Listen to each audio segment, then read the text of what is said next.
Hi, Jonathan York by Financial Partners, looking at investment markets. A little bit of a quieter week this week in the US, but obviously the big Thanksgiving, July the 4th holiday.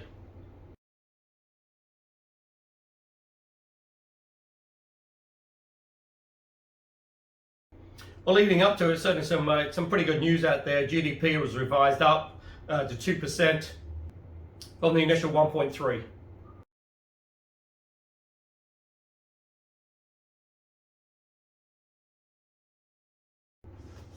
So that shows the US economy is still pretty robust. Obviously, you've still got a pretty tight labour market. Consumer confidence was up as well, though, 109 versus expected around 103.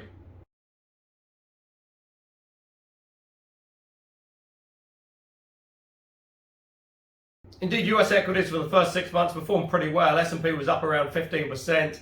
NASDAQ was up over 30%. That's the best performance for about 4 decades.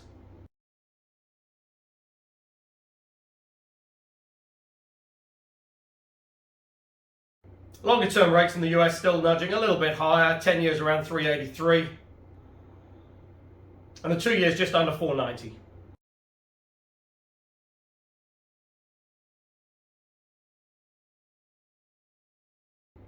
So now it will be pretty interesting to see what happens in the second half of 2023, because certainly inflation is falling in the US. Really being led by sort of headline inflation, which is falling pretty dramatically. Core is a little bit more sticky, but it's starting to come down as well.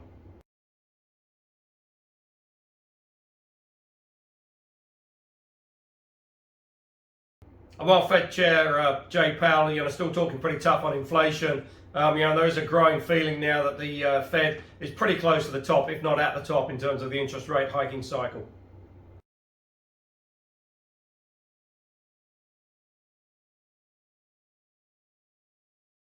And certainly tech seems to be leading the way in the sort of equity bull market. And it's just going to be interesting to see how it performs over the second half. With Apple just over $3 trillion now market cap.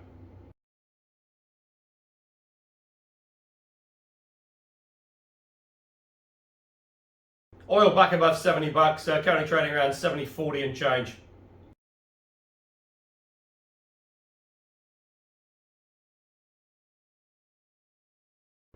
Now, in the UK, facing some still pretty major issues on inflation. It's really one of the only sort of major developing countries where inflation is still rising, currently around 8.7%.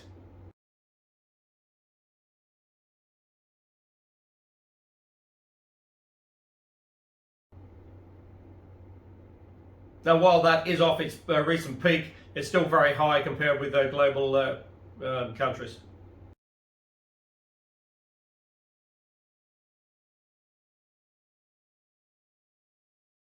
Although the Bank of England Governor Andrew Bailey has come out and said he expects some big falls over the next sort of coming months in inflation.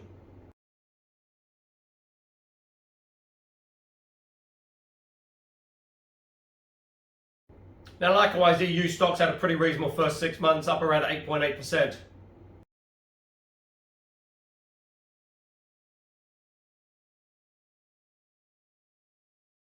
But really, events in Europe really being dominated by the civil unrest in France after the shooting of the unarmed driver from the traffic police.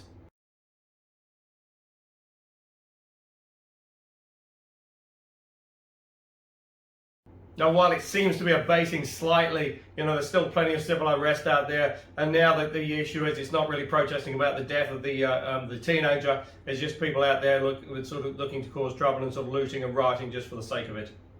And all of that is obviously disrupting businesses, etc., which has a pretty big cost on the French economy.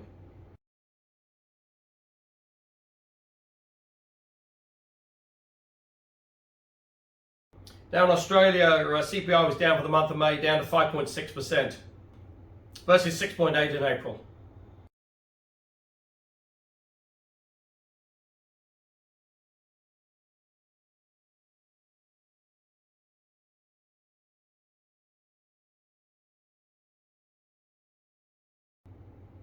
Now, I don't think that was the only reason, but that has led the Reserve Bank of Australia to sit on pause again in terms of interest rates, keeping the cash rate at 4.1%.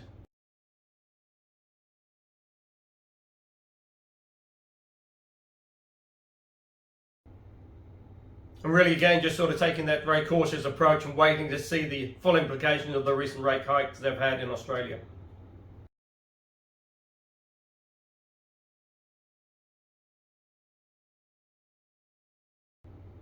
Although interestingly, the terminal rate is still 4.6%, so that indicates potentially 2 more hikes, maybe August and September.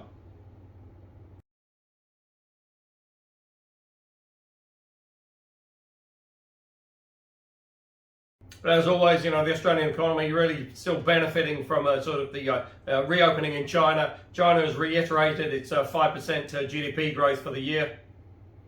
And indeed, the recent cuts in a couple of key Chinese interest rates, really help the Australian economy.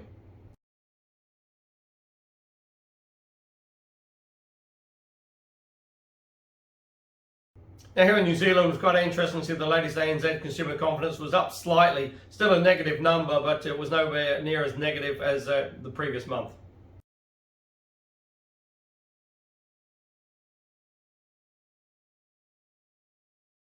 As with other countries, so obviously the labour market is still pretty tight in New Zealand, and that's being slightly sort of helped by sort of migrations coming through.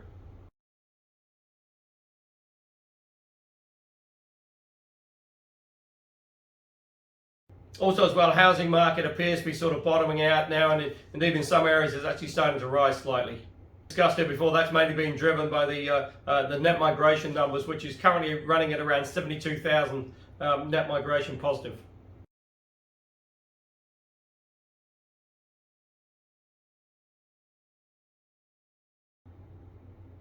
Now in the month of July, the election is getting ever closer, and the government's still facing increasing pressures on a mounting number of fronts out there as they try to put out fires on a number of fronts.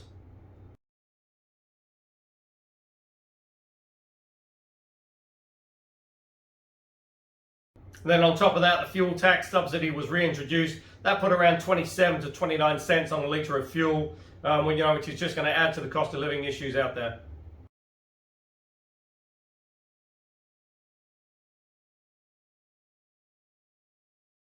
Potentially filling up your car now is costing around $20 more.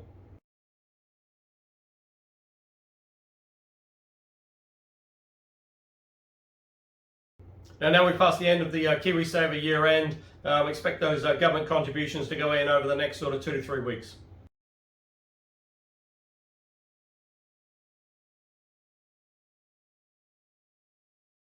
And if you are looking for income options, go to the website www.bayfinancialpartners.co.nz for lots of interesting articles, and we'll look forward to speaking to you soon.